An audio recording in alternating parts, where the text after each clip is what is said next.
Enter the Gungeon enraptured me the first time I saw it played at E3 2015. A procedurally generated roguelike bullet hell with beautifully detailed sprite graphics, this game burst onto the scene with style. Style, paired with its challenging and ultra replayable gameplay, makes Gungeon a fantastic game that is definitely worth your time and money. That said, if you are going to be hopping into Enter the Gungeon, be prepared for a challenging time. The game does not hold your hand. It requires a fair amount of skill in order to overcome the obstacles in your way and progress through the various levels the game has to offer. For the first few hours I played, I was constantly dying on the first floor of the Gungeon, and it was even more hours before I could beat the first floor boss. But in a very, brace yourselves, Dark Souls way, it's challenging, but every time you fail, you immediately understand why you failed. There is usually some component of the gameplay that you could have done better, and that is the perfect motivator for coming back and trying again, getting better and better until you ultimately improve as a player and overcome the game's difficulty. But, with that obligatory comparison to Dark Souls out of the way, let's talk about the gameplay in Gungeon and why I like it so much. First off, let's break down the buzzwords used to describe the game to get an understanding of what the core gameplay consists of. Roguelike. Roguelike games have been rising in popularity over the past few years. Essentially, roguelikes emphasize highly replayable gameplay through multiple runs. The gameplay loop follows the player going through some sort of dungeon or world space until they lose,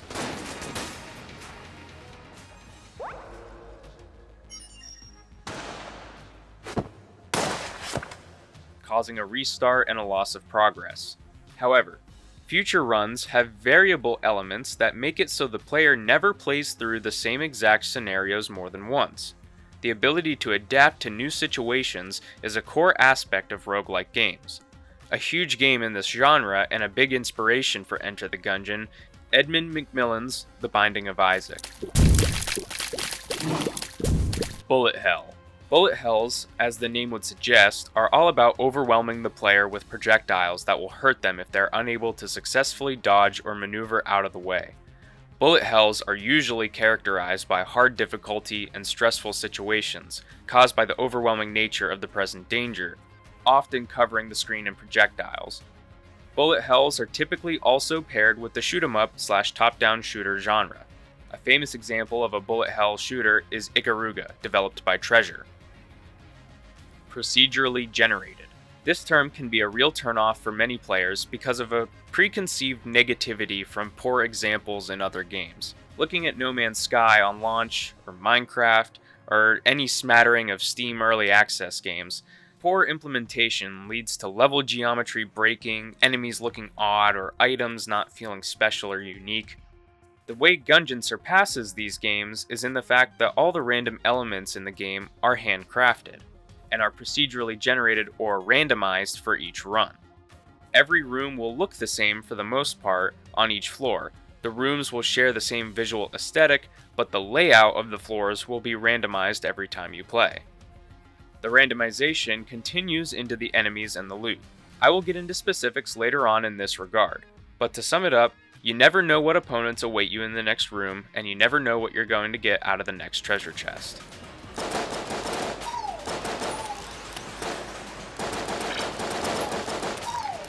So, now that the broad strokes of the game are laid out, let's dive into the mechanics of the game. Sharing the namesake of the studio that developed the game, dodge rolling is a prime mechanical focus of the game. To explain it to the layman, dodge rolling is a move where by rolling, the players give themselves invincibility frames, a brief period where they will take no damage. This is paramount in being able to survive the onslaught of enemy gunfire that is hurled your way. Your character is controlled most similarly to a twin-stick shooter. One stick controls the character movement while the other controls weapon aiming. This movement system, paired with the dodge roll mechanic, is the basis for all movement in the game at large. Most characters start with 3 hearts. Every time you take a hit from an enemy bullet, you will lose half a heart. There is also an armor system in the game. If you have a piece of armor and you are hit, the armor piece will break, saving your health, and it will also activate a screen clearing blank. Sometimes a dodge roll or a quick movement just isn't enough. That's where the blank items come into play. A blank is a consumable item that you can use to clear all the enemy fire off the screen for a short time. Sometimes you will be pushed into a situation where you just physically can't dodge or move past the bullets, so a blank is the perfect way to combat those random situations or to create a moment to breathe in an overwhelming fight. Some characters have access to armor at the very beginning, but armor pieces will spawn randomly in the Gungeon. There are also several items that you can get that will increase the amount of hearts your character has. The game offers a vast assortment of weaponry, each with different abilities and ammunition types. Sometimes you will get machine guns that spit a large amount of bullets fast. Sometimes you will get slow shooting pistols that have high damage output. Sometimes you'll get shotguns that have a number of different side effects along with their spread shot. And sometimes you will come across special weapons that have their own unique and crazy effects, like rockets, acid guns, Cupid love arrows, freezing snowballs, or turtle shells. In addition to weapons, you can also get a number of active and passive items. Passive items will give you some sort of ability that's always present. This may come in the form of increased movement speed, increased dodge roll speed, immunity from environmental damage, and many more. Active items also give you certain abilities, but they require an input from the player and often come as a one-time use, or they have a cooldown timer before they can be used again. Active and passive items are just as important to a successful run as the weapons are. You collect these weapons and items by opening chests. Each floor will spawn at least 2 chests of varying rarity. The rarity of these chests are determined by color. To open a chest, you need a key. You will spawn in the Gungeon with 1 key. The rest you find will either be randomly spawned, or you can buy them in the Gungeon shop. The pilot character also has a lockpick ability that he can use once per floor to try and open a chest without a key. Alternatively, you can try shooting the chest open and getting its item for free, but the chances of that are pretty slim. Depending on the weapons and items you randomly receive from chests or boss rewards, you will need to strategize how to clear a room or fight a boss the most efficient and best way. You will often be juggling whether or not you want a higher damage output with your better weapons, or conserving ammo for potentially tougher fights down the line. Gungeon has a bunch of intense boss fights. They act as the gatekeepers, blocking your progression to future floors in the Gungeon. Each floor has a total of 3 bosses. You will only fight 1 major boss per floor, so that means, like many other aspects of the game, you will be randomly assigned a boss every run. Some bosses are harder or easier than others, but all of them have moves and patterns that you will learn the optimum way to take down by repeated runs. And the feeling of adrenaline and excitement that comes from taking down a boss when you are low health and low ammo never gets old. Taking down a boss will net you a variety of rewards. You will always receive hegemony credits for taking down bosses. These credits can be used for a variety of things, such as buying new weapons and items that will populate in the Gungeon chests, or they can be used to open up shortcuts to different floors. You can also receive hearts, armor pieces, ammo pickups, or keys to open more chests. You will also get a new weapon to add to your arsenal. Should you be skilled enough to kill a boss without taking a hit, you will be rewarded with a master round. This item will give you an additional heart container, which is super helpful when facing the increased threats on the later floors. The master rounds are also used to open shortcuts. Some floors are excepted from this rule in that they only have 1 boss that you will always fight on that floor. You also have the chance of stumbling on a mini-boss random encounter. These fights can be a challenge, but they will reward you for your effort. One feature that Gungeon has that is a welcome addition is the ability to teleport to previously visited rooms. Not every room has a teleporter inside, but many of them do, and it makes traversing the floors easy, and it never feels like you're wasting time walking through empty rooms. Speaking of traversal, as I've alluded to, you are able to open up shortcuts to the different floors of the Gungeon. The requirements to open them are fairly lengthy, often serving as mini side quests with a list of items required to open each shortcut. These can be challenging to open, but being able to skip entire floors to start later in the run is a fantastic reward for the time put into opening them up. On the topic of optional content, Gungeon has loads of it. You can have an entertaining time just by learning and playing through the standard 5 floors and fighting the dragon boss at the end. But there are also hidden floors, secret bosses, unlockable playable characters, and more.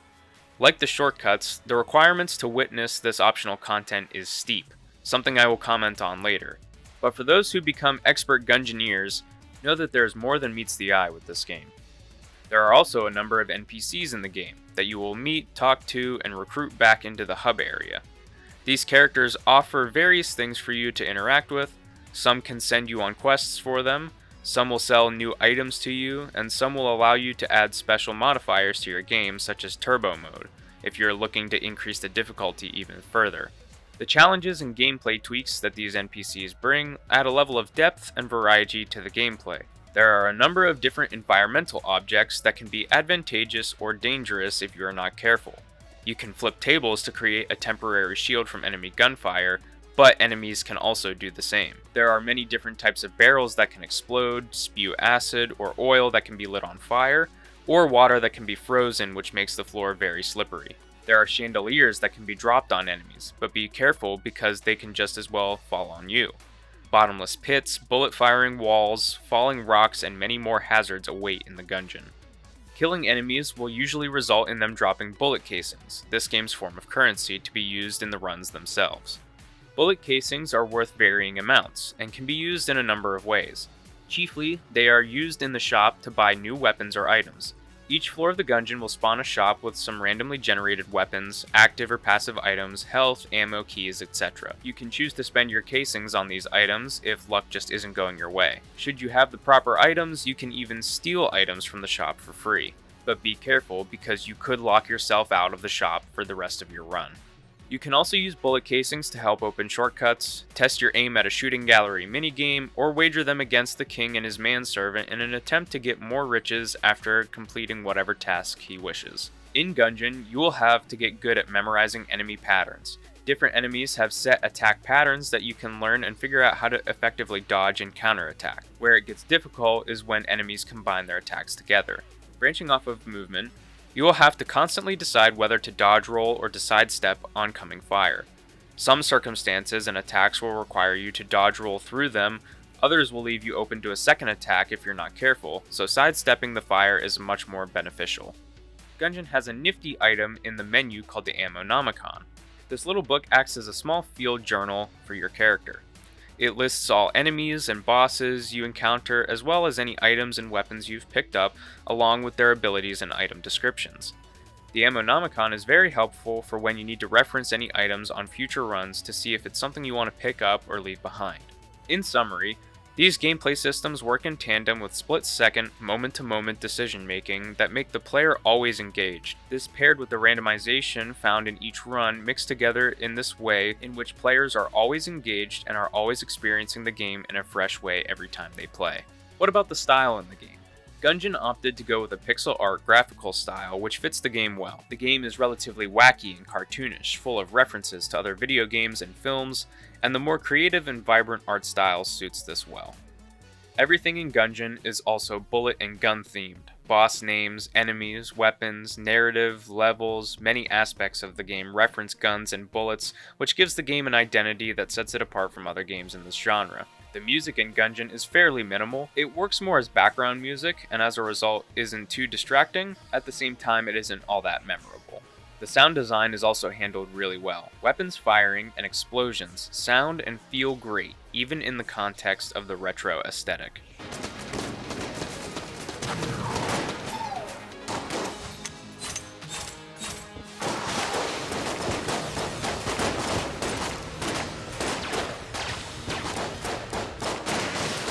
Overall, the presentation in Gungeon receives top marks. The developers at Dodge Roll definitely had a vision for this game, and I think that they delivered on this vision spectacularly, especially impressive for a debut indie title.